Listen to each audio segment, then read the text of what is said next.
날마다 쓰는 나의 신앙일기 TV 데일리 큐티 나무향기입니다. 오늘 함께 묵상할 성경 본문은 마태복음 26장 31절에서 46절입니다. 그때 예수께서 제자들에게 이르시되 오늘 밤에 너희가 다 나를 버리리라. 기록된 바 내가 목자를 치리니 양의 떼가 흩어지리라 하였느니라. 그러나 내가 살아난 후에 너희보다 먼저 갈릴리로 가리라. 베드로가 대답하여 이르되 모두 주를 버릴지라도 나는 결코 버리지 않겠나이다. 예수께서 이르시되 내가 진실로 내게 이르노니 오늘 밤 닭 울기 전에 내가 3번 나를 부인하리라. 베드로가 이르되 내가 주와 함께 죽을지언정 주를 부인하지 않겠나이다 하고 모든 제자도 그와 같이 말하니라.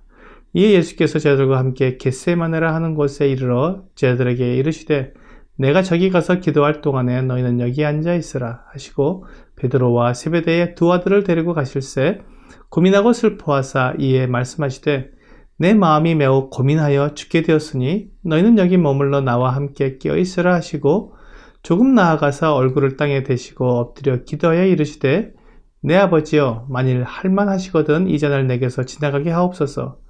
그러나 나의 원대로 마시옵고 아버지의 원대로 하옵소서 하시고 제자들에게 오사 그 자는 것을 보시고 베드로에게 말씀하시되 너희가 나와 함께 1시간도 이렇게 깨어 있을 수 없더냐. 시험에 들지 않게 깨어 기도하라. 마음에는 원이로되 육신이 약하도다 하시고 다시 두 번째 나아가 기도하여 이르시되 내 아버지여 만일 내가 마시지 않고는 이 잔이 내게서 지나갈 수 없거든 아버지의 원대로 되기를 원하나이다 하시고 다시 오사 보신즉 그들이 자니 이는 그들의 눈이 피곤함일러라. 또 그들을 두시고 나아가 3번째 같은 말씀으로 기도하신 후 이에 제자들에게 오사 이르시되 이제는 자고 쉬라. 보라 때가 가까이 왔으니 인자가 죄인의 손에 팔리느니라. 일어나라 함께 가자. 보라 나를 파는 자가 가까이 왔느니라. 오늘 본문에 나오는 우리 주님께서 겟세마나에서 기도하신 모습은 모든 그리스도인들이 감동과 눈물로 바라보는 장면일 것입니다. 주 예수님께서 겟세마네로 가시기 전에 제자들 모두가 다 주님을 버릴 것이라고 말씀하셨습니다. 그래서 베드로가 모두 저를 버릴지라도 나는 결코 버리지 않겠나이다 라고 대답했습니다. 베드로는 여전히 호언장담을 하며 사태의 심각성을 잘 모르는 것 같습니다. 주님께서 베드로에게 꾸중을 하시지 않고 오늘 밤 닭 울기 전에 내가 3번 나를 부인하리라고 말씀해 주셨습니다. 주 예수님은 베드로를 사랑하셨습니다. 그에게 연약한 면이 있었지만 그의 열정과 순수함은 매우 특별했습니다. 하나님은 교만한 사람을 미워하시지만 연약한 사람은 불쌍히 여기시고 도와주십니다. 주 예수님은 베드로의 호언장담을 들으시면서도 그것이 그의 충성됨의 고백이라고 여기셨던 것 같습니다. 하지만 베드로는 연단을 받을 필요가 있었습니다. 그래서 그에게 큰 시련을 허락하셨습니다. 베드로처럼 주님에 대한 열정과 충성에 있는 사람이 3번씩이나 부인하게 된다면 그것은 극복하기 어려운 시련이 될 것입니다. 그러나 그런 시련을 통해서 베드로의 인격은 더 성숙해질 것입니다. 베드로는 주님께 주와 함께 죽을지언정 주를 부인하지 않겠다고 말했습니다. 그러자 다른 제자들도 그렇게 말했습니다. 사람들은 언제나 말은 잘하지만 그 말을 지키는 것은 매우 어렵습니다. 베드로와 제자들은 지금 자기들이 하는 말이 무슨 뜻인지 잘 알지 못했습니다. 베드로가 3번 주님을 부인할 정도라면 그 상황이 얼마나 무섭고 두려울지 그들은 알지 못했던 것입니다. 하지만 주님은 그 모든 것을 알고 계셨습니다. 주 예수님은 제자들을 데리고 겟세마네라 하는 곳으로 가셨습니다. 그곳에서 주 예수님은 제자들에게 내 마음이 고민하여 죽게 되었다고 말씀하셨습니다. 이제 주님께서 맞게 될 상황이 죽을 만큼 어렵다는 말씀이었습니다. 제자들은 여전히 앞으로 될 일을 알지 못했기 때문에 주님께서 왜 이런 말씀을 하시는지 알지 못했습니다. 하지만 앞으로 주님께 어떤 일이 일어날 줄을 아시는 주님께서는 아버지께 기도할 수밖에 없었습니다. 아버지여 만일 할만하시거든 이 잔을 내게서 지나가게 하옵소서. 그러나 나의 원대로 하지 마시옵고 아버지의 원대로 하옵소서.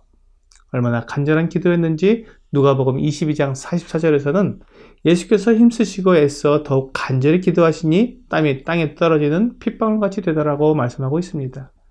웬만한 노동으로는 땀이 이렇게 흐르지 않습니다. 하지만 너무 애를 쓰고 힘들게 기도하셨기 때문에 피가 흐르듯 땀이 흘렀다고 말씀하고 있습니다. 30대의 건장한 청년이셨던 주 예수님께서 서늘한 밤중에 비 오듯 땀을 흘렸다는 것은 얼마나 간절히 기도하셨는지 짐작할 수 있는 내용입니다. 주님께서는 아버지께 자기의 모든 것을 내놓고 기도하셨습니다. 주님께서는 죽음의 고통이 두려워서 아버지께 그것을 지나가게 해달라고 기도한 것이 아닙니다. 주 예수님은 하나님이십니다.